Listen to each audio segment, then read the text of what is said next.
Hey everyone, and welcome to Almost Cancelled. I am Peter, that is Connor, and we are going to talk about Better Call Saul, Season 3, Episode 10. It is the season finale.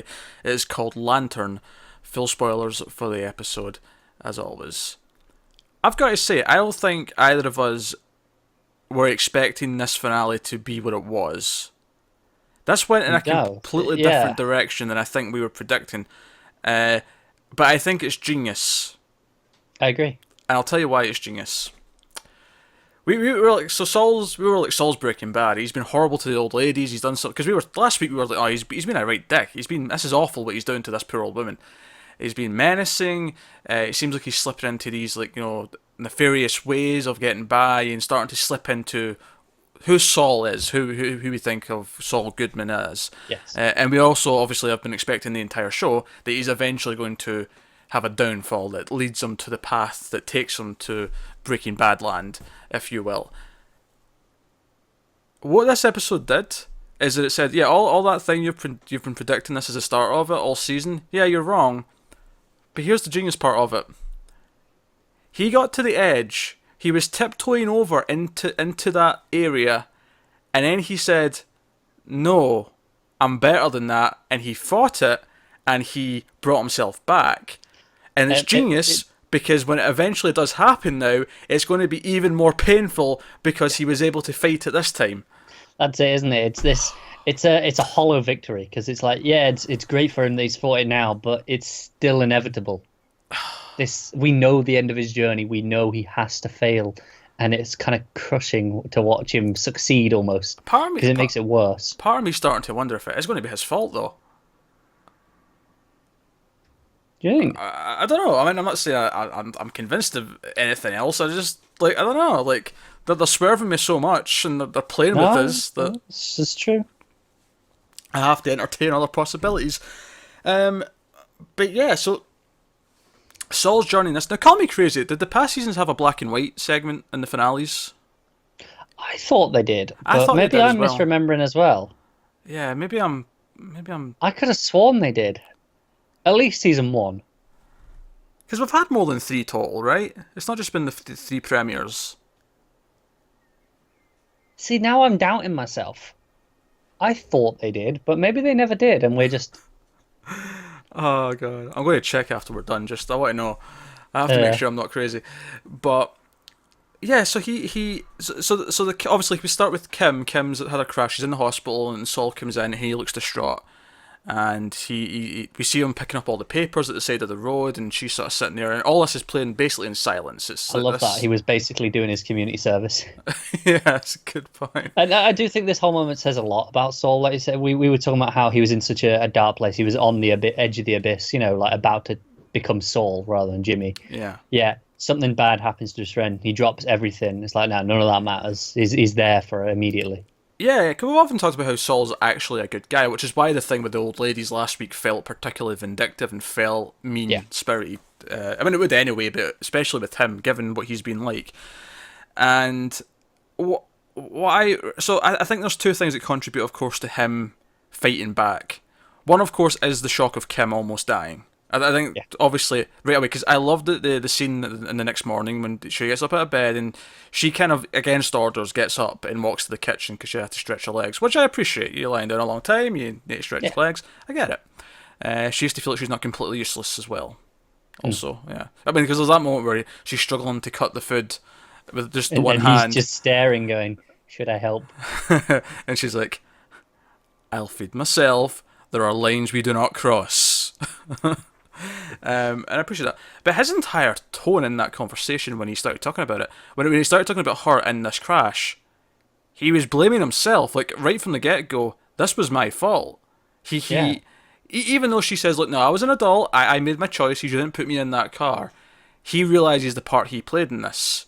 And it seemed like he wanted... insisting that, they kept the offices open and insisting that, in a way, that's what led to her taking on the extra work. Not directly, It wasn't his fault, per se, but his actions influenced her.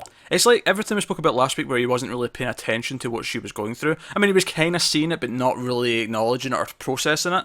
It feels like here, in this moment, he's realised that, and he's like, no, right, okay, this is what needs to change, this is what's happened, and this is what something drastic happened, and he suddenly saw everything. Yeah, to the point where he's like, look, we can't get rid of the lease, but we can sublet, we can rent it out to someone else, and you can work from home. I can get a desk here. I mean, given you've only got one client, really, you can just work from here. You don't have to be seeing people at the office every day. Whereas, he with his multiple clients, they have to come and see it, almost like a doctor's appointment, where they're coming in and out all day. Whereas with her, no one really comes to see her at her office. She always goes to them because it's just the one client. Yeah. And they also are one big giant client that pay her a shitload. But his reaction to that and his immediate, like, this is how I fix this is how I do this. And then he goes to see Chuck. And we'll talk about other stuff that happened with Chuck. We'll save Chuck's plot till the end, and his side of everything. But he goes to see Chuck, and he's kind of reluctant, and he's not. And then he eventually says, "Oh, screw it," and he throws his keys and phone in the mailbox, and he goes inside, and he bangs on the door and demands that he see him, make sure he's okay. And he comes in, and he basically comes in, and he's kind of apologetic. I like that he says, "Look, it's not all on me. I'm never going to admit to that because definitely some of it's on you." I appreciate but he's that. willing to accept that we were both at fault. Yeah, well, basically what he says is that if I could do things again, I wouldn't do them the same way. Like, he has regrets, is what he's saying. He's basically saying, look, you're my brother, and regardless of whatever else, we are close, we should be close, kind of thing. And Chuck, in a moment, and it's funny because, like, ever since they've planted this, wait a minute, he's mentally ill, we probably shouldn't hate him for this. They keep putting us on this ledge where it's like, sometimes he is just being a dick, and it's like, oh. And this is one of those scenes because he basically throws it back in his face. See, I'm gonna defend him to a point. I think there is a line that he crosses right at the very end, but when he's saying, "Yeah, you feel regret, but you keep doing this," I think he's right. Like, this is something that, like, he talks about how, this is what Jimmy always does, where he messes up and then he apologizes, and it's not that it's disingenuous. He does feel those things. You're right. You're right that he is right in what he's saying. But part I disagree with, right, is I think Chuck's partly to blame for him being like that because he never actually tries to encourage him to do better. He just expects the worst from him, and it results in the same thing. I'm pretty sure we've talked about this before. How it's kind of that, like, his own expectations and not actually trying to be there and teach him the right ways that lead to what he is. Yeah, the problem is you have to look at how far back did that go. Was there a point where he was trying to teach him and then he just gave up because it's like, this isn't I don't worth think it? so. I think it's been clearly shown throughout this show that Chuck has been jealous of Jimmy because his mother preferred him since they were kids. His wife seemed to like him more as a person. That's true. That's gotta hurt, hasn't it? He's the fun one. Like, he's always felt that way. He's been resentful his entire life, and I think as much as what he's saying is true, I think why this conversation motivates Saul is because he goes, no, I'm not going to get pissed at you and fight back. I'm just going to go and prove that I can do it. That I can not always fail. That it's not always an apology afterwards. Or at the very least, I'm going to be damn good at the apology, kind of thing. And it motivates him to go out. And we see him go to Irene, and he tries to, like, get her to patch things up. And he goes to the other ladies, and he's like, oh, like, this was really on me. And he kind of almost gets the truth, but not really. But he's trying to patch it up. He understands what he's done was wrong, and he feels bad about it. Which, by the way, one of the ladies, not Irene, one of the ones in the group, probably the main one, I'd say, that kind of has the most dialogue. I'd recognise her from somewhere, and it was bugging me what I recognised her from. She was in Twins. She was the mother of Danny DeVito and Arnold Schwarzenegger in Twins. All right. Which is a 30-year-old movie, almost. Yeah, so it's kind of impressive that you recognise her. Well, you don't change that much visually when you're that age. Oh, that's true. That's true. So she's been an old lady for a long time. But, so, he tries to patch it up, and he kind of fails, and it's when he eventually goes to see Kim that he has this idea, because he says out loud, I'm not very good at building things up or repairing things, I'm good at tearing things down. And he gets the idea that he can use that, and that's what we kind of see. He intentionally lets them overhear his conversation that he kind of puts on with the girl from the law firm that we've seen last season. Yeah. And lets them hear everything, so that he basically makes himself the villain and makes him admit everything, knowing that it'll stop his money coming through, which is what ultimately makes it really noble as well. It's not like he's even still getting what he wanted out of it. He has given it up to be the better person. This friendship, yeah. That's it, because as malicious as he was last week, and he was, don't get me wrong, like he was a downright dick. This kind of does make amends for that. Like he gave up literally $1 million to fix a friendship. Which you'll still get one day. He But will get it eventually, yeah. but not now when he actually needed it. But Because yeah, he no, can't work. but obviously by this point he's already agreed with Kim not to keep the office, therefore he doesn't really need the money in the same way. But but this is the whole thing. He basically swallows all of his pride in this episode. He does. admits that I can't really keep that office for the next year, and he admits that I should just let these ladies do their thing and repair it. Speaking of pride, and we spoke a lot about it last week as a major theme, and how they weren't very good at dealing with it. Kim does the same here, where she stops and she goes, "No, I need to take a break." That's her, swallowing Yeah. her pride and going, "No, because at first she's gonna do it out of a sense of pride and duty." She almost falls immediately back into overworking, where Francesca's giving her all the stuff.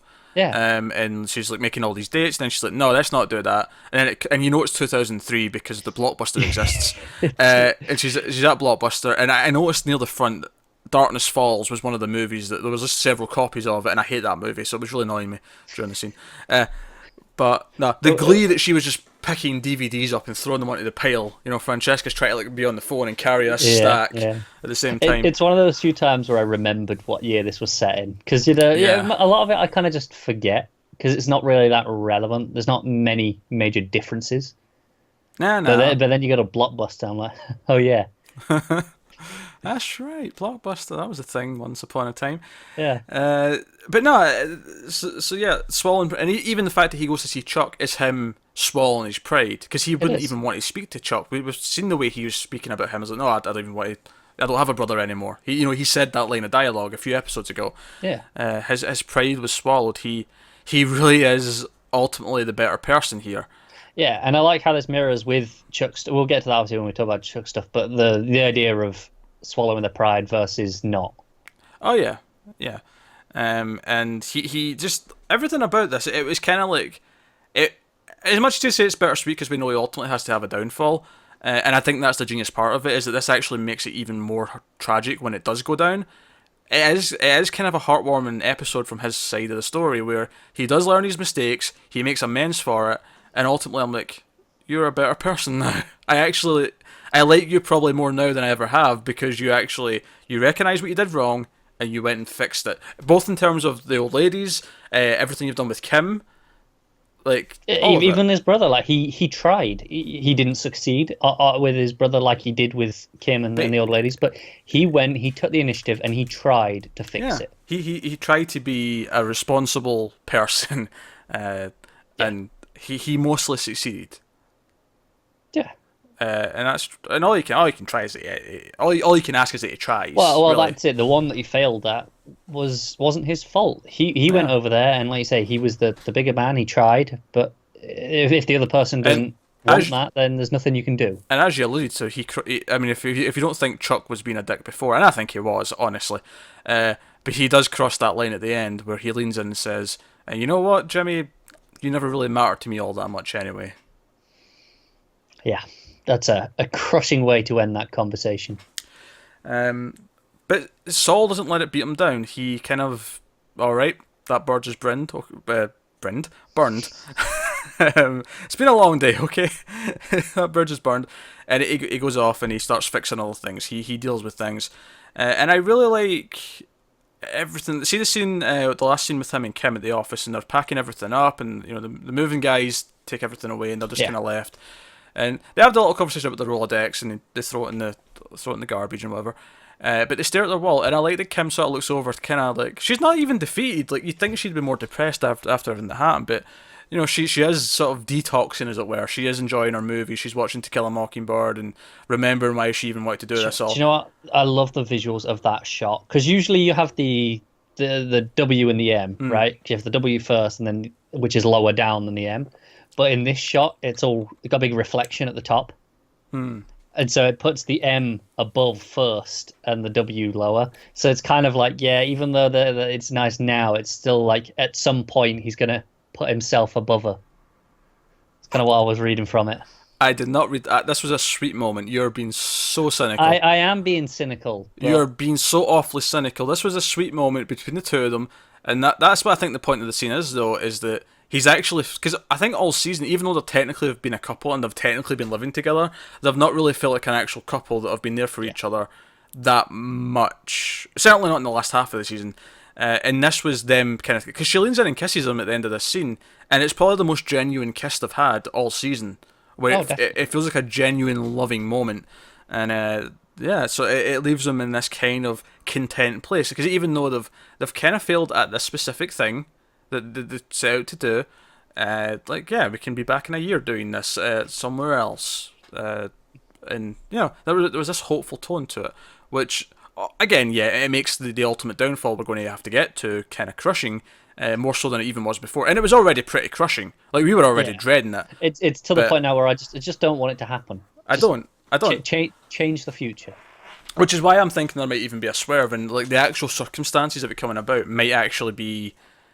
See, I get what you're saying, but that sounds like it's almost just wish fulfillment. It's like to make you feel better about it. I feel like they won't. It will be his choice, and it will be a voluntary thing, just as a real make sure you know it's a gut punch. Very possibly, but I could see them swerving us. I feel like they do it so often. I in mean, the show. they could. I mean, like this episode as a whole, this episode was a swerve, like to what we were expecting. I was not. I was not expecting this last episode to be so upbeat and like kind of heartfelt. No. Where I was like happy. I was like, this is kind of sweet. Like, he's actually doing the right thing. Like, I was feeling happy about what was going on. I was not expecting that at all from this episode. Yeah, I mean, this was such a swervy episode that even the title is a swerve. Yeah. It's lantern. Yeah, but it's obviously that conjures specific images that expectations. Yet it's all subverted again. Yeah. Even the way Jimmy's dressed throughout most of this. He dresses up a bit when he goes to see the ladies because he's putting on the show for them. But I like that because he had that ridiculous suit on last episode. He had that white suit. This was, it was the showman's suit when he was like conning the ladies. Whereas here, like, when he's talking to Kim, he's just in a polo shirt. It feels like the character's been stripped away. He's actually back to being a real person again. That goes for Kim as well. Like, she's just in her pajamas. When was the last time you saw her not in her business suits? Because obviously she's been sleeping in them, basically. But this is why I'd go back to saying Chuck actually is a dick. Because Chuck does not see him as a human being. He does not see Saul as a person.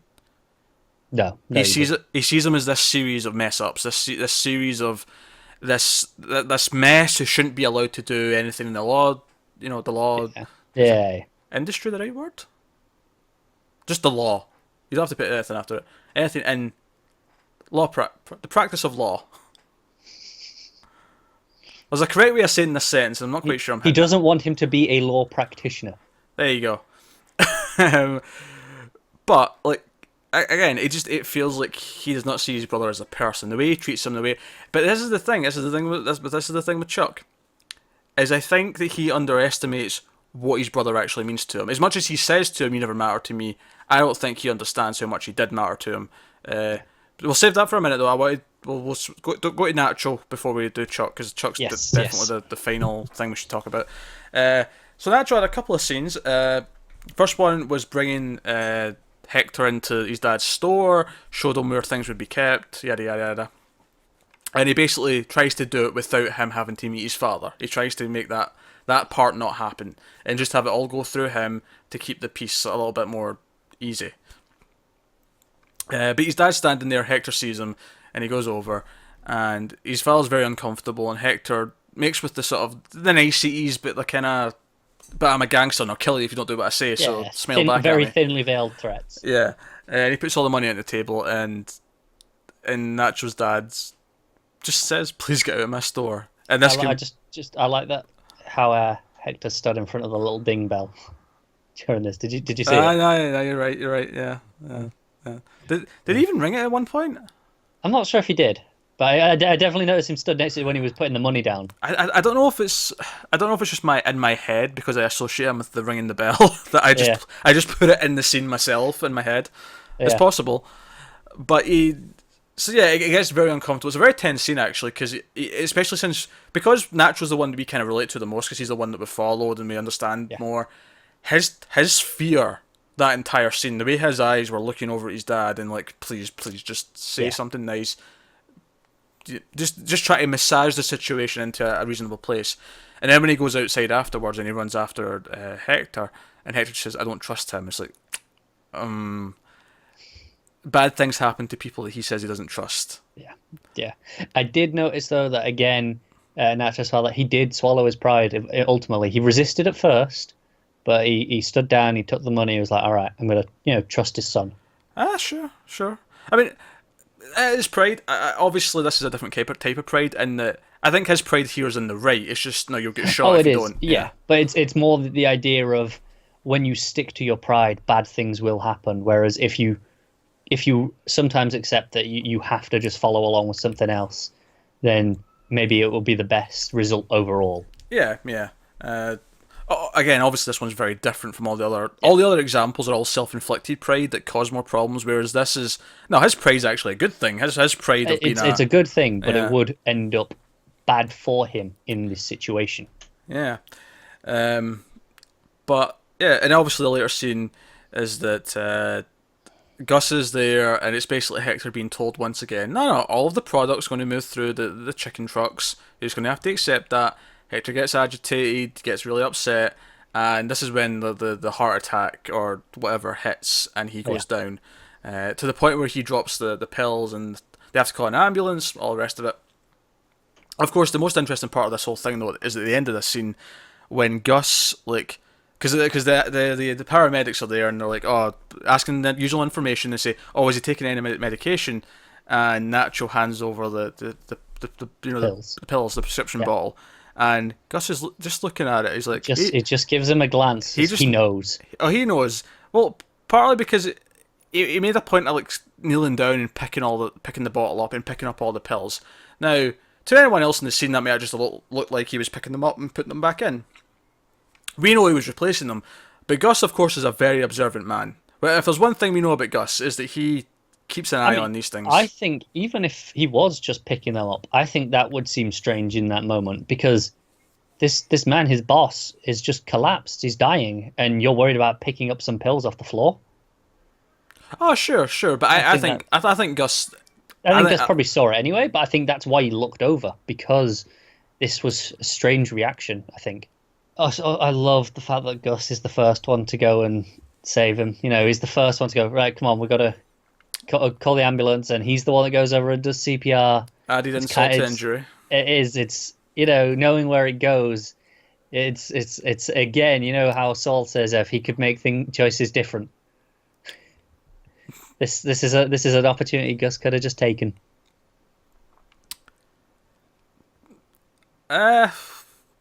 Maybe. Like, yeah. Given where it leads, sure. Well, yeah, I just mean in the sense that everyone there stood around in shock. No one even thinks about how to react. And I think they're all contemplating, do we just let him die? Is this easier for us? But I don't think that's... I don't... Because the way I read this scene from Gus's perspective is I think that he's doing this to put on the show that he is loyal to the system, the crime families, all the rest of it. But I think inside he knows he's adding some insult to injury, that he's the one who he's going to have to thank for not being dead, should he survive. Because he may still die, like even if he gets to hospital, he may still not make it. But I feel like from his perspective here, no, sure, yeah, if he knew what the future was bringing, sure, yeah, this would be a regret. Well, that's it, isn't it? Like, I have to imagine Gus contemplated letting him die, just because he would go, right, is this easier just to let him die and get him out of the way? He doesn't hesitate, though. Like, everyone else might be thinking that, but he acts right away. He does, doesn't he? I think he just... I think Gus is pretty genuine in his like strong beliefs of the crime system and respecting the overall boss and all the rest of it. I feel like he doesn't have that thought because or at least if he does have that thought, he's very good at not letting it show that he's even having that thought. That he's acting on the impulse. It looks like he's the first one to react and all the rest of it. I don't think it's something he actually ever would, because it's really only the ending. Because because that in Breaking Bad, it's Hector that's resentful of him. Gus is happy all through Breaking Bad until certain events. But so unless you could predict that, right, and you can't. Yeah, so I don't think it is a case of regret. If anything, I think that he's going to he's going to be happy with what Hector's situation is going to be after this. It's something that every time he sees him, he's going to be able to just have that smug look in his face that he won essentially. Yeah. Yeah. Yeah.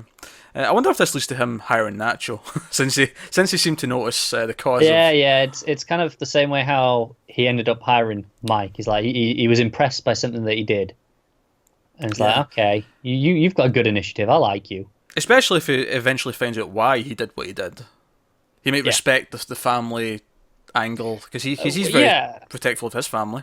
Yeah, even beyond just family, I think Gus respects people doing things for noble reasons. Like with Mike, he respects that Mike's doing this, out of sense of duty for someone else. It's not even if it's not just his family. Whenever he does something, it's an innocent got caught up in this.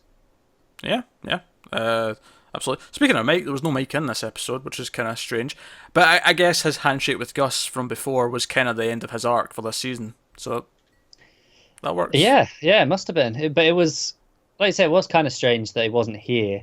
But I mean, it's just strange in that he's like the second main character. But like I say, that handshake was the end of his arc for the season. That works as the end of his story for this year. So it doesn't even matter. No, it doesn't bother me. And I think they integrated him with Jimmy a lot better this year compared to season 2. That was one of my major problems with season 2. They were just both stories were great, but they were so parallel, and they never really crossed over at all. It felt like it was almost two separate shows.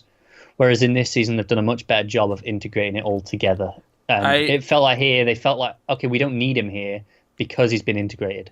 I remember you making that criticism in season 2, and I remember saying I didn't care, and I still don't. So yeah. Either way, I'm pretty happy. So that brings us on to Chuck, who, as good as Saul's stuff was with Kim and learning from his mistakes and reconciling and all the rest of it, the highlight of the episode is probably Chuck's portion of the events. And absolutely is. Obviously, we open with the small little flashback at Saul and Chuck as kids, and Chuck's reading them a story, and they've got the lantern in front of them. Yeah, I'll give it a shout. I don't know if it was the kid. I don't know if they got a different voice actor to dub over, or if it was even McKean dubbed in and edited, but it sounded so much like him. I thought it was an incredible job of sounding like him. But yeah, so we see him at the firm at HHM, and the entire board is there with Howard and Chuck at either end of the table. I love that first shot is Chuck on his own. He's in the middle, and there's two empty seats next to him, just showing you how he's alone, and then it cuts around, and it's the rest of the board. I'll tell you what I liked about this scene. It kept returning to this idea of the camera moving up and down the table, just looking at Chuck. Yeah. And it was really focusing on those, like, they've got those little sort of kind of arc lights. Yeah, fluorescent lights. The little archways, though. The little kind of like, if they were bigger, that'd be something you'd walk through kind of idea. These little arcs. But they're all up the middle of the table, and the camera just kept pulling back past them and going back over them, and it was just kind of back and forth. It really felt like the scene was a tug of war between the two characters, trying to like win over the ground, as it were. And basically, Chuck makes his speech where he's like, this is the interest of the company, and you've got these options, and one would be this, but it'd bankrupt you, one would be this, it would take your reputation, blah, blah, blah, blah, blah. Does his whole thing where he thinks he's got everything locked in, but there's not a chance in hell that this isn't going his way, because he can't accept defeat. Again, that's his pride showing. Yeah. And Howard tells everyone else to leave the room. And he basically calls out Chuck and his bullshit. It's like, it's not the interest of the firm. Maybe at one time it was, yeah, sure, when you were building the firm and all that, yeah, it was that was what you had the best interest of in your heart. But now, this is bullshit. You care about yourself, you care about winning, and that's all it is. Everything's a personal vendetta, and that is it. And I think it really hurts Chuck when Howard says, nope, you'll get first of 3 payments, $3 million, much of which is my money. Out of my personal accounts. Personal funds and loans. That's how desperate he is to just pay him. That's how much he wants rid of him. That's how much it means to him just to get rid of him from the firm, because that's how much he believes he's harming it. Yeah. And obviously this takes Chuck back at the moment, and in and of itself, just this idea that he is willing to pay out of his own pocket to get rid of him, that is how much he wants him gone. He's immediately distraught. You can see it on his face. There's no hiding it. And then he goes outside, and all the employees from the law firm are all in the lobby. There's even the balcony above them's full of people. Yeah. And Howard announces, "Oh no, Chuck's leaving immediately. Let's give him a round of applause." And it's this, because obviously all the employees don't know why he's leaving. They're just, hey, happy boss, yeah, enjoy your retirement, kind of thing. And but it's as beautiful, and most of the scene from this point on is at one shot of Chuck coming down the stairs and sort of like faking, like shaking hands and sort of smiling at people, but it's all a facade. None of it's real. It's all just him pretending that this is what he wants. That he can't be humiliated again like he was in court, and let it show that this is not what he wants. That he lost. This is against his will. Yeah, he couldn't even bring himself to make a little speech to everyone, and we know how good he is at making speeches, and we know how much he loves making speeches. Yeah. The fact that he was speechless for once was actually kind of amazing and notable. It was a powerful moment, because it's like he doesn't trust himself to say anything and not look broken. Then, of course, that final shot of going out the automatic doors, and it's the blinding light of outside. Just the exposure was set so that the light from outside was like he was walking out into the bright light of death, essentially. Yeah. Do you know what I love though as well? Just because this is where it cuts away, but it doesn't. The doors don't quite close. It's like maybe this isn't quite the end of the story. It is how it plays at the time. But obviously we have that scene with Saul, and he tells him it doesn't matter. And what I like about this is that we actually when Saul leaves that scene, we don't go back with Saul and follow what he's doing. We actually stay with Chuck. We stay with him, and his story continues.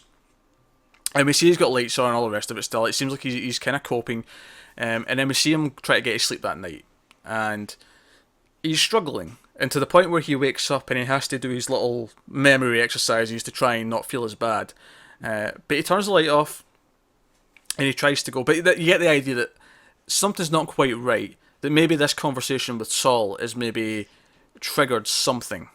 Well, that's it. I think it's part Saul and part the job, because after everything that went down with Saul, the job was the one thing he had left. It was the one thing he fought for, and he did fight for this quite desperately here at the end. Like, he tried everything he had to stay.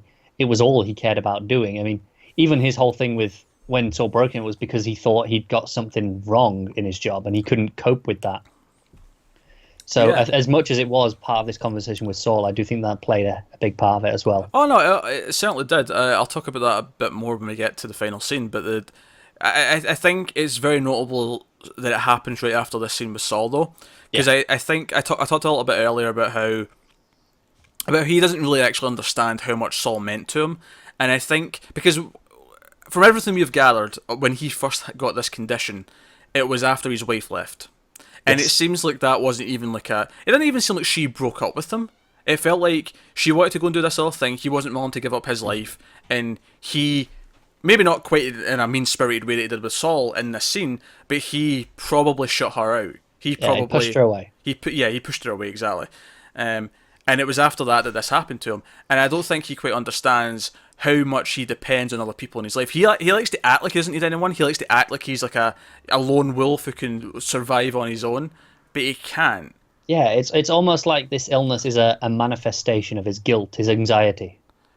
Guilt and loneliness, certainly. Yeah, loneliness plays into it too. It's just a manifestation of these emotions that happen, when he has these rough, probably some of the roughest moments of his life in reality, losing his wife. But I don't think he can accept that it's his fault. I don't think he can accept that it's just that he's missing someone. Because this is the thing, he goes through that with his job, with the forced retirement. He goes down the stairs, they're all clapping.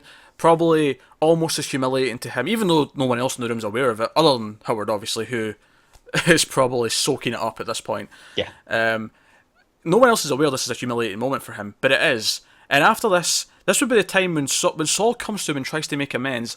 This would be this is his lifeboat. This is someone throwing out the life raft and saying, here's a line, I'm here for you, you can take this and we can salvage something. And he doesn't take it because he can't admit that he needs it. Again, this is the pride coming back in. He's too proud of, the fact that he thinks he can do it all on his own, that he's so confident in his abilities and he doesn't need anyone else. He's like, no, I don't. especially not Saul. He goes, who we know he looks down on. He's like, I don't need you, especially. Yeah, he really looks down. So again, the idea that he doesn't look like it, look at him as if he's a human being. He doesn't seem as a Yeah, three-dimensional person. And obviously, he calls and cancels his appointment with the doctor. He does all these things, and he starts to. We see him like flip off all all the breaker the switches. breakers. Yeah, Yeah, and he's switching everything off. He gets rid of all the lights, and he goes outside and he checks the meter, and it's still ticking. And it's bugging him because he can still feel it inside. So he tries to find it. He phones the electric company. He's like, "Oh, send someone out. It's still ticking even though there's nothing on. Something's clearly using power somewhere." And they're like, "Oh, well, we can come in Wednesday because it's not an emergency." Like, clearly it's not like for anyone else. This wouldn't. Well, yeah. no one else would turn everything else off and not expect it to be ticking up at all. But but he's clearly obsessed to the point where he starts trying to find the wiring in the walls. He starts ripping things apart. And this is when it was getting back to this. This is a fantastic montage, by the way, with the music playing, him doing all this, and he's clearly losing his mind. And this is when it came back. It's like, okay, earlier on he was being a complete dick. Now, clearly him being a dick and him being mentally ill kind of like go hand in hand. They marry each other, very certainly. But this was when he started doing all this with the walls. I started to feel bad again because You feel sympathetic, don't you? You feel like it's rough watching him go through this. Here's the word I would use. I felt pity. I didn't hate him anymore. I felt pity for him because he's going through this. He's being obsessed. He's ripping parts of the walls down, and it gets worse as the episode goes on. We come back to it, and it's like there's just chunks taken out of walls. Do you know what I think is the real worst part? I think there's two options as to what's happening here. One, I think he's imagining that dial moving because it's moving pretty slowly. You know, No, he is. Oh, see, no, I'm not entirely. I'm going to present another option in a second. No, he is.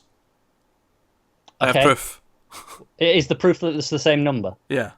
Yeah. See, I've seen again other people say because of how little power something could use, if depending on what it is, it could take like an entire 2 days because it's measured in kilowatts. If something only it is in like a watt.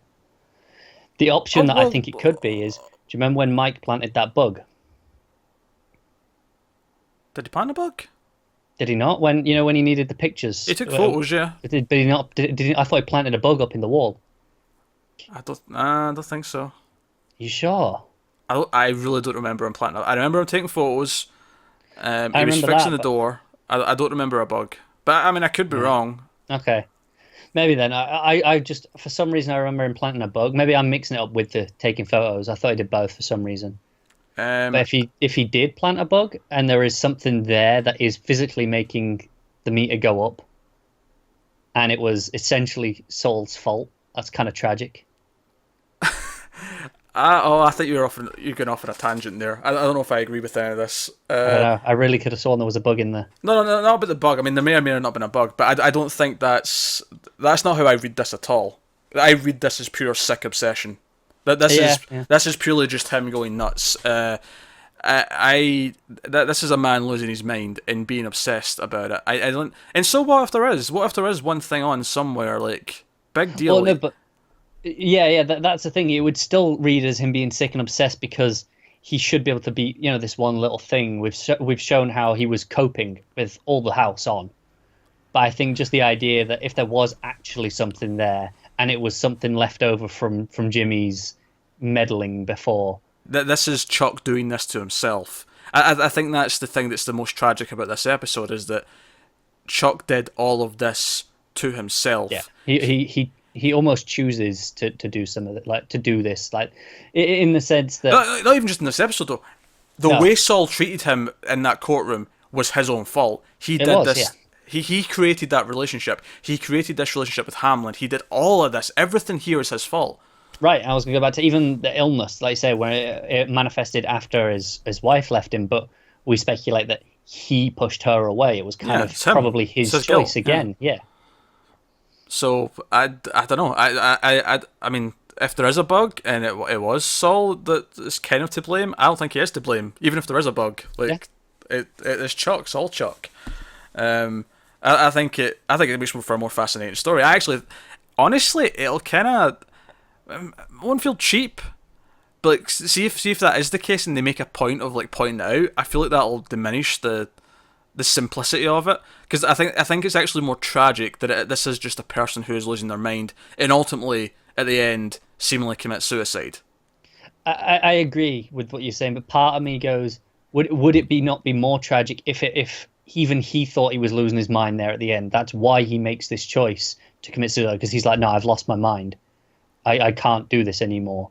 But if there was actually something there and he wasn't entirely crazy like he thought, would that not be sadder? No. All right. No, it's still sad, don't get me wrong. I'm not saying it's cheery. But I just really like... it's preference at this point. I just like the idea that this is just him and there's nothing else. Like that Saul respects his wishes and just goes after that scene, and it doesn't matter. This is all on him.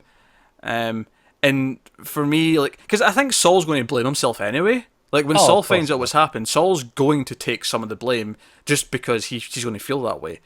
Yeah. Especially after the final conversation he had with him. Yeah. Which is why I don't think, like, oh, there was a bug there that kind of links it actually makes it kind of Saul's fault. Like, I feel that just cheapens it and makes it like an obvious plot device kind of thing. Whereas what this show is so good at, and what I really liked about him going nuts in this episode and getting obsessed, is that I did go through that roller coaster of emotions where it was like, oh, he is just sick. He is genuinely mentally ill, and this is obsession. This is really sad to watch. And when he ultimately gets to the end and he's lost everything, and I think that final scene where he's sitting there and his house has all been torn down, again representing his life. The whole thing's just in shatters, and he's just kicking the table to put the lantern over. Like he's just decided in that moment. It's not a planned thing. He sees it. It's like, that'll work, and he does it. Yeah. And I think there's a nice little metaphorical thing here as well, because he keeps kicking the table, and the idea that everything that sort of led to this was one more kick that almost pushed the lantern over. The hearing, losing, the forced retirement. There's all these things just added up, and then it was the final nudge.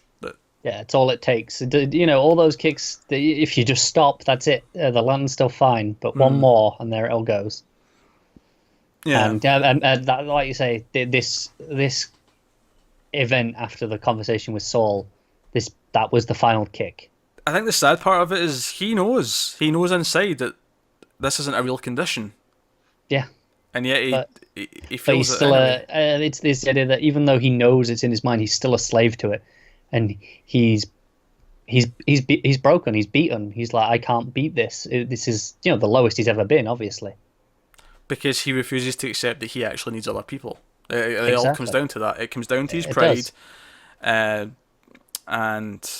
yeah, he's left with nothing because Saul may have done bad things in his life. He may have been shady and all that, but Saul, other than last week, and he realised his mistakes and he went back and fixed it, he's typically cares about the people around him. He tries to make those relationships matter. That's why people like him. And Chuck, for whatever reason, has never had that, and he's never been able to suss that. So I guess the final question to ask is he actually dead? That's it, isn't it? Because it cuts away and pulls back, and you just see the fire starting outside. From you see it inside the house through the window. But I don't know. Part of me hopes so. Not because I just want him gone, but because it would be a very powerful ending to his story. It would be. No, and I question, where do you go after that if he's not dead? But then if he's not dead, I'm sure they'll answer that for me, and they've got a much better answer than either of us could come up with. Yeah, absolutely. Part of me thinks it does feel like a very, very strong ending to his story. That we've had this 3-season arc with him from the start, and it feels like sort of concluding the first. Not that I think this show's going to go 6 seasons per se, but it really feels like it's the turning point in the season and in the show as a whole. Yeah. And it would make me wonder, how does Saul react to this if he is dead? Where does it go from here?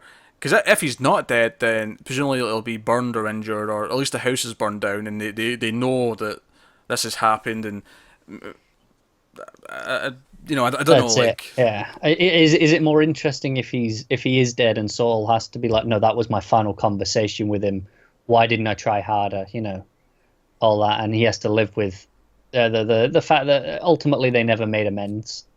Yeah, Or Yeah. is it more interesting that if he is alive and it's almost a second chance, but it's still gonna go wrong The again thing at is, some though, point? if he is dead, like I almost like Saul will feel bad. Don't get me wrong, and he will be upset that that was the last conversation. But ultimately, over the last several years, Chuck has done nothing but push him away, and that final conversation was, yeah, you didn't matter to me.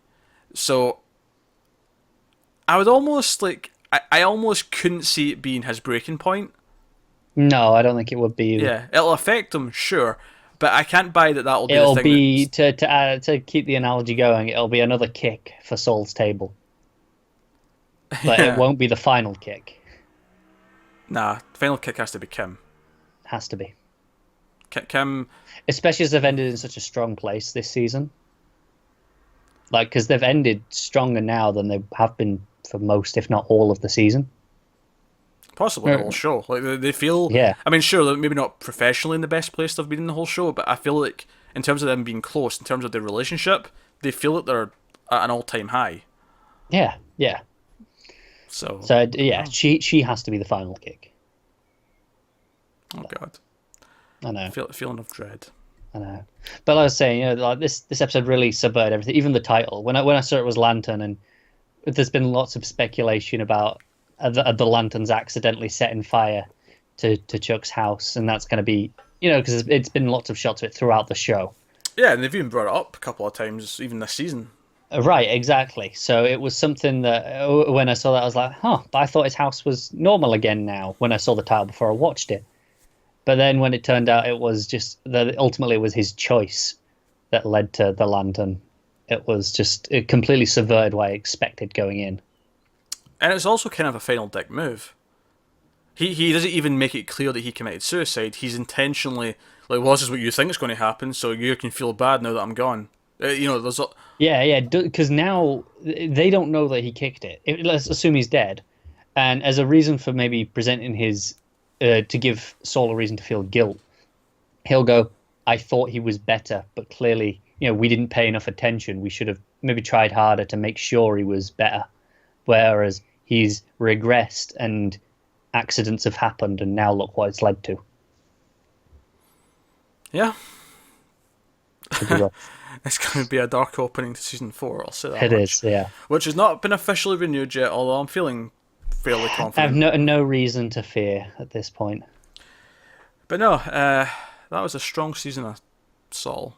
It's best yet, I think.